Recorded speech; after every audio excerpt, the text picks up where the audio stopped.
We're finishing up 3 and 4, which 3 was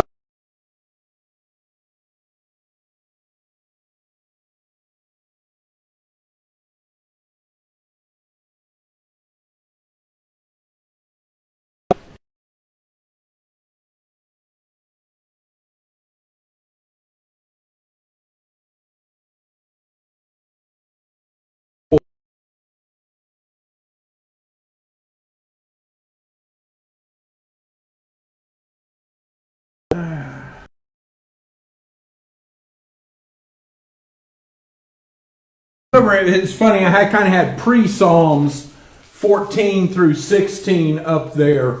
There we go, reconnected. All right, 14 through 16, and because there's a lot leading up to them. We see David in these Psalms here as a real. Yeah, okay, David's a king, living in a palace. He's got all the wealth you could ever imagine. He has all the power you could imagine. And yet we see his struggles. How often... I tell you what, I'm going to go over these 2 slides, then we're going to look through these Psalms leading up to 14, 15, and 16 specifically. And I have a ton of material tonight, to be honest with you. We might or might not get to... I doubt we'll get all through it all tonight, but we will pick up next week. But, pretty much Psalm 3 through 13, except for 8, David's like, not woe is me, but he's got people after him. He's like, look at all the sin in the world. Look at all this wicked man. He's down.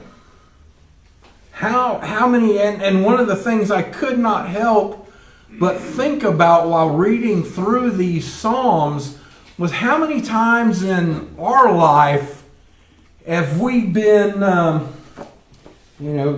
generation today, everything's fair, but everything's not fair. But there's certainly times I bet all of us in our lives can think back going, that's not right, man. That's not right. Why is this happening? And David, a lot of it here is going, whew, why is this happening to me? Why are these wicked people, I don't want to say winning, they got a lot easier than I do. They're getting away with everything. Here I am over here trying to do the right thing and feel like I'm losing. So we see that, and it's amazing. There was a time David was a conundrum to me a little bit, He was a man after God's own heart, and we'll see through the Psalms where he's like, please just kill all my enemies. I'm tired of them, and then he makes a mistake with Bathsheba, and, he's so human. And I guess that's why it was just a little conundrum. I was like, I had struggle understanding him. But the more we read his Psalms, we really get to know his heart a lot more. But we also get to know, hey man, I've been through things like that too. We get to see him so much more as a human being.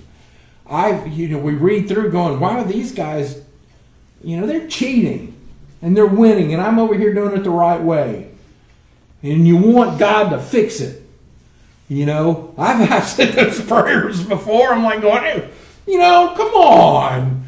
And some of this is, very much of this is all what we're covering today is David's Psalms. And there's a lot of that. And there's a lot of truth in that. When people are not doing right, you want them to do right. And it can become frustrating. Sometimes we don't understand. Why is he not taking care of them? Why haven't they got caught yet? Boy, they do this all the time. God, step up. Go ahead. Like if you go through an airport and it has an all-genders bathroom, everybody welcome. Like what? Yeah, it's like, that's wrong. But doing anything about it is tough. Yeah. You're just going through an airport. Yeah. It says all genders welcome. Okay. And it's, there's just, just watch the news. And I'm not even talking about politics. Just watch the news. I mean, people dying, kidnapped, all this sin. We see David talking about all this sin through all this stuff. The wickedness of people. And David's like, why is this being allowed? But he's also, Father, I know you got this covered, but you can just see that struggle in the text. And the want for justice. And the want for the right thing. And I think it's something vast majority of us can say we've experienced as well, or lost thought about, or even prayed about, just like David here is reaching out to God, which kind of helps us relate just a little bit to David. But we're going to kind of, I'm going to hit these points here real quick, and we'll start into the Psalms. That, as I said, it seems like everything's against him. And how often do we feel like that? I mean, I'm certain a lot of us sometimes feel like everything's against us. You will see where David's wondering about timing. We want it on our timing. We always do. The whole God give me patience and give it to me now, please, sort of thing. Waiting is hard. Well, maybe not for everybody. It is for me. However, David knows God will take care of it and will deliver. And we should ask ourselves, are we as confident in David in God? Or are we as confident in God as David is in God, is what I was trying to say. Because he'll pour his heart out here going, why is this like this? What's going on? And I'll say, but I know you've got it. Not those words, but you know what I'm saying. And that's something we should ask ourselves.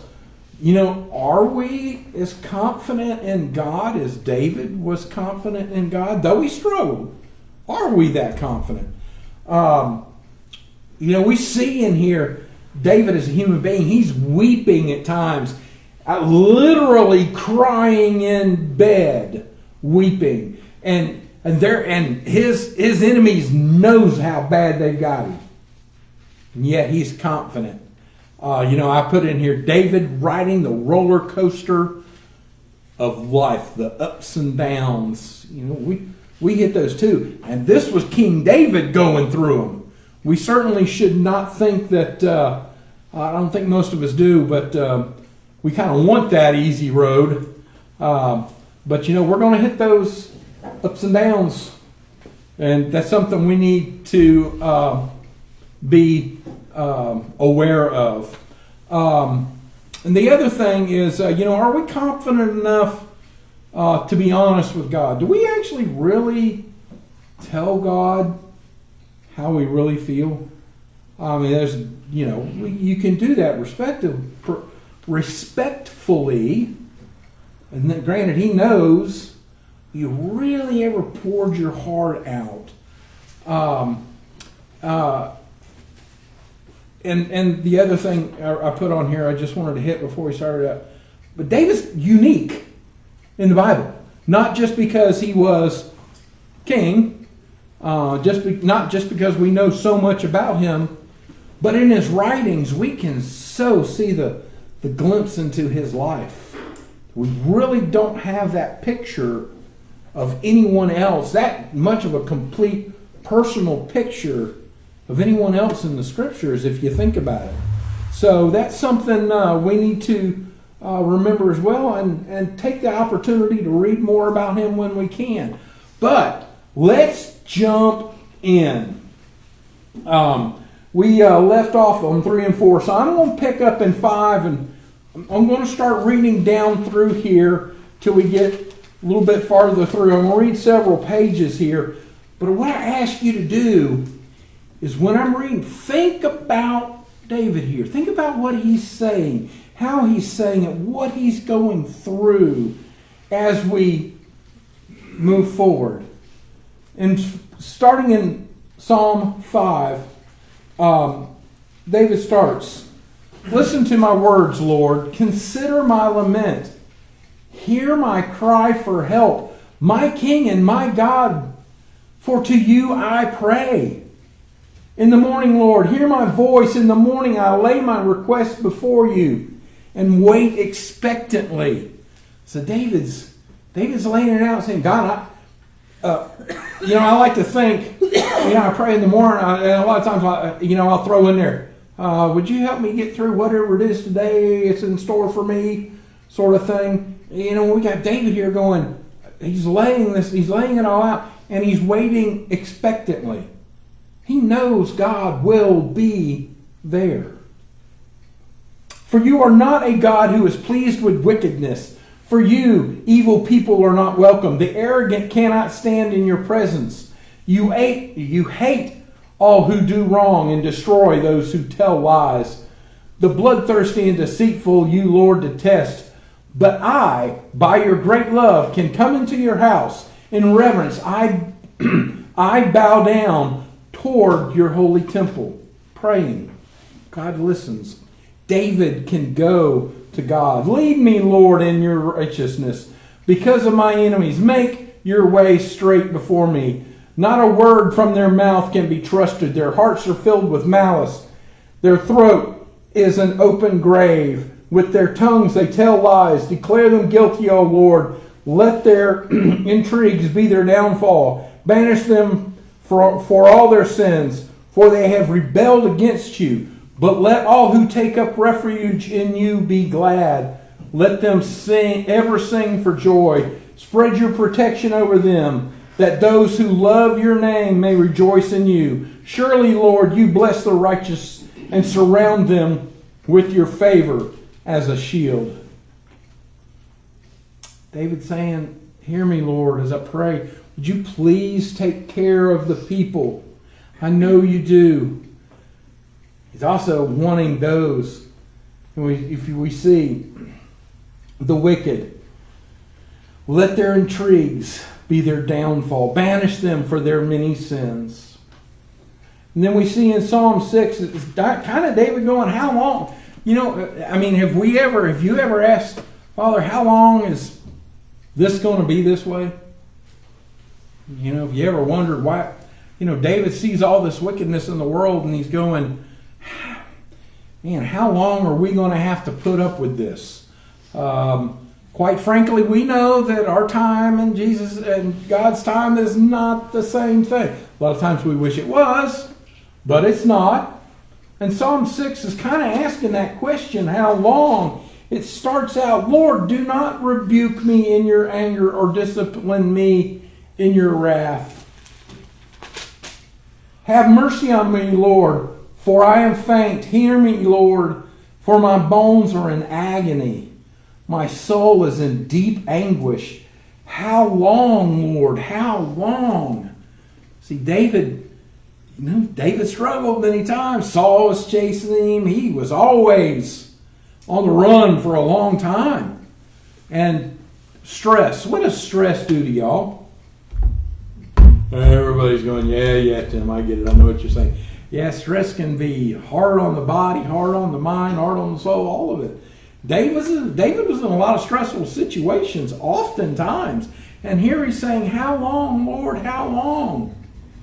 And picking up in verse 4, he says, "Turn, Lord, and deliver me. Save me because of your unfailing love. Among the dead, no one proclaims your name. Who praises you from the grave?" If I die, I can't praise you. "I am worn out from my groaning all night long." Get this. See, I said a minute ago he was weeping. He says, "All night long I flood my bed with weeping and drench my couch with tears."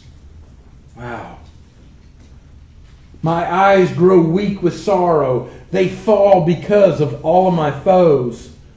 Away from me, all you who do evil. The Lord has heard my weeping. The Lord has heard my cry for mercy. The Lord accepts my prayers. All my enemies will be overwhelmed with shame and anguish. They will turn back and suddenly be put to shame." So we have David here going, how long, Father? How long? Look how frail and weak I am. If I die, I can't praise you anymore, basically. He's weeping a lot if he's flooding this couch. He's praying, obviously, that's a metaphor, but he's crying all night long. And then what does he do? He turns to speak to the evildoers. Get away from me. The Lord's going to take care of me, is what he says to them here. And you all will be ashamed, because the Lord is righteous. In 7, we see where God kind of I don't say battles with evil people, but is starting to take care of a little bit of business here. And it says, Lord my God, I take refuge in you. Starts out, David's like, I got all this going on, but I'm taking refuge in you. Save and deliver me from all who pursue me, or they will tear me apart like a lion and rip me to pieces with no one to rescue me. Lord my God, if I've done anything wrong, if I have done this, and there is guilt on my hands, if I have repaid my ally with evil, or without cause have robbed my foe, then let my enemy pursue and overtake me. Let him trample my life to the ground and make me sleep in the dust. Sorry, I forgot to mention here.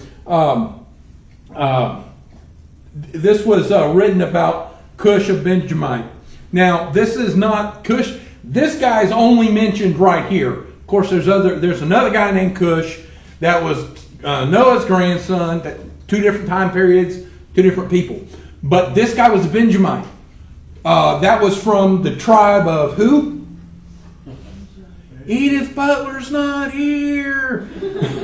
Saul. So there, it is believed, kind of makes sense, but can't say 100% is believed that this was, this guy didn't like David taking over being the king after Saul died in battle. This guy was a Benjamite. We know that. And if we see here, if we can kind of read in the context there, it says, but if there's guilt on my hands, if I repaid my ally with evil or without cause have robbed my foe, let my enemy get me, basically. Then he says, arise, Lord, in your anger. Rise up against the rages of my enemies. Awake, my God. Decree justice. Let the assembled people gather around you while you sit enthroned over them on high. Let the Lord judge the peoples. So, please judge us. It says, vindicate me, Lord, according to my righteousness, according to my integrity, O Most High. Bring to an end the violence of the wicked here. You, the righteous God, who probes minds and hearts. My shield is God Most High, who saves the upright in heart. God is a righteous judge, a God who displays his wrath every day.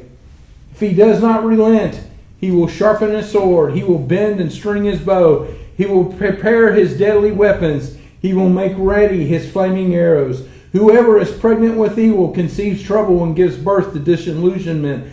Whoever digs a hole and scoops it out falls into the pit they have made. The trouble they cause recoils on them. Their violence comes down on their own heads. I will give thanks to the Lord because of his righteousness. I will sing the praises of the name of the Lord Most High. Now I want to point out one thing here. We will see in multiple places throughout Psalms where David's like, kill my enemies. Get rid of them. Get rid of them. We see over here, we see in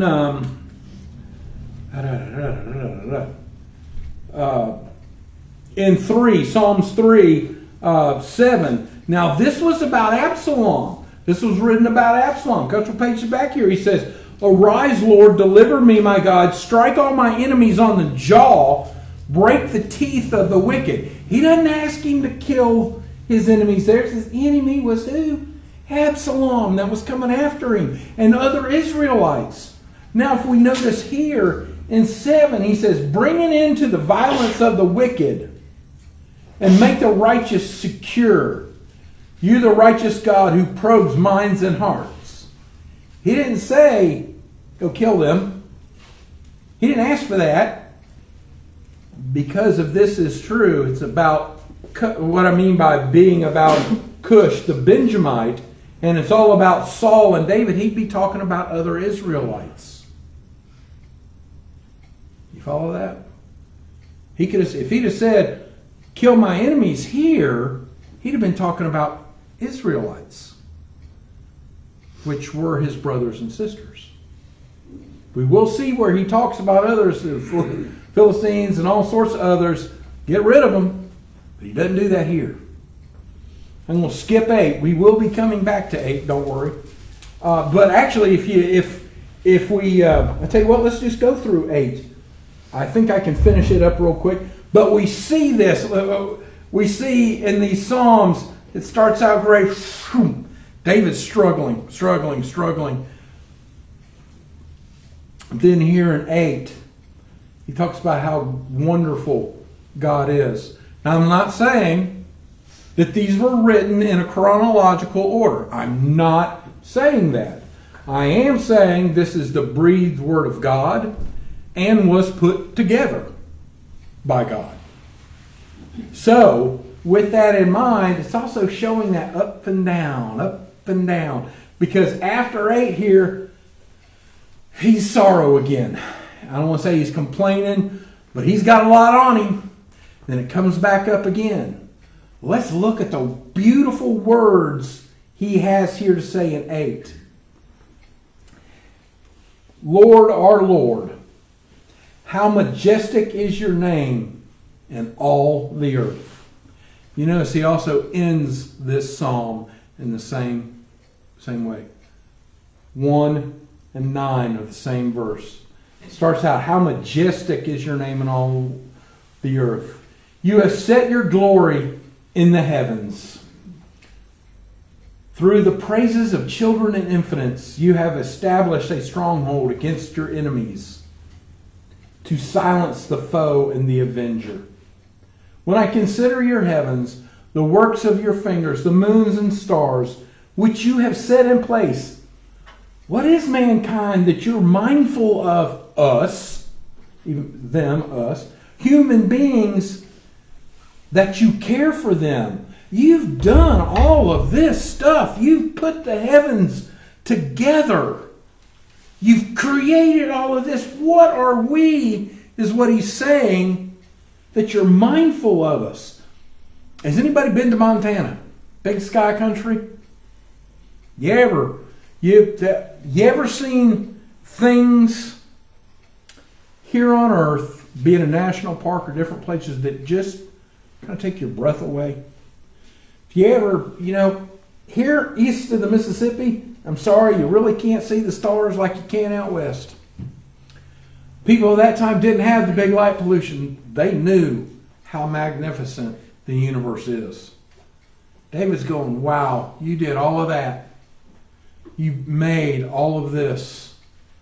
We were out in Yosemite this past year. Gorgeous. You couldn't take a bad picture. I mean, maybe you could, but you'd have to try. It was so beautiful. God made all of that. And yet he knows each and every one of us individually. Same thing being out on the ocean. Being out on the ocean? Yep. I have never been south of the equator, but I'm pretty sure you have been south of the equator in the Navy. And see the Southern Cross and all sorts of stuff. And this world is incredible. And yet God not only built it, well, made it. I guess made. But he knows each and every one of us individually, what's going on in our lives, what's going in our hearts. You have made them a little lower than the angels and crowned them with glory and honor. You made them ruler over the works of your hands and put everything under their feet, all flocks and herds, and the animals of the wild, the birds of the sky and the fish of the sea, all that swim the paths of the sea. Lord, our Lord, how majestic is your name in all the earth. He just said there, this stuff you created is so incredible, and yet, why us?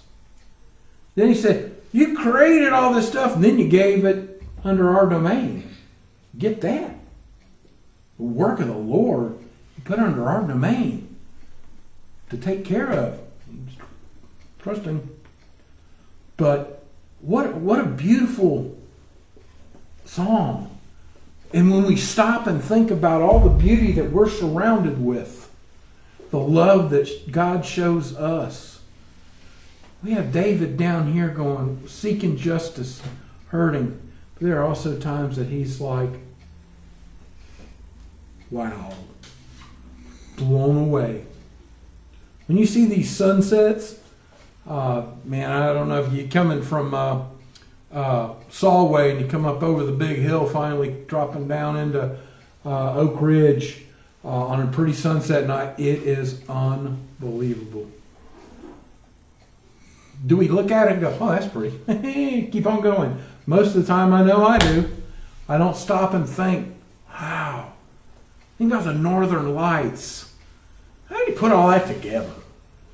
How incredible he has to be able to put all that stuff together. And he knows you. What's going on with you? Loves you. Sent his son to die for you. Man, if that doesn't put some perspective. You know, you talk about being in Montana, standing in the big sky, realizing how small you really are. In the grand scheme of how big everything is, you're small. But you're not in God's view, which is what's really important. Do you have something, Dennis? Did I miss? Yeah, that's the neat part. You know, we look at the beauty of everything, but the real uniqueness of God's creation are these eyes that are looking at it. Yeah. Well, we're going to call it right there. We'll pick back up next week and move through some more. But it's amazing to see a little bit of David's roller coaster there, and how he's like, Father, would you please, man, this wickedness, let's get rid of it. When are you going to do it? I would say it's most of us, we have had some similar questions in our lives. Isn't that great to realize that David, man after God's own heart, we can see his struggles the way we've struggled too. And why can we do that? Because God wanted us to. God wanted us to be able to know we're not alone. Others have struggled. Great men and women have struggled just like we do sometimes. And we can get through it too, because he loves us.